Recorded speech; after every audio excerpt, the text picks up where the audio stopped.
Welcome back to everyone. Today in this video we will discuss how to fix fast charging not working on Samsung S23 Ultra. Let's start the video. First of all, go to app library, click on settings app. Now in setting, scroll down and click on battery. After click on battery, click on charging settings and enable fast charging.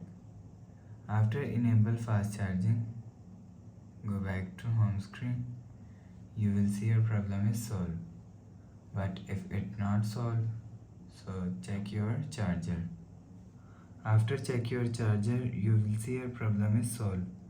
But if it's still not solved, so restart device. Just click and hold side power button and click on this restart icon. Again tap on this restart icon, your phone is restart. After restarting, enter phone pin. You will see your problem is solved. But if it's still not solved, go to app library, click on settings app. Now in setting, scroll down to end, click on software update, click on download and install. You will check your software update is latest.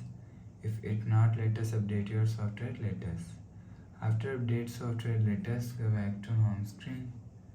Please subscribe for more new latest videos. Thanks for watching.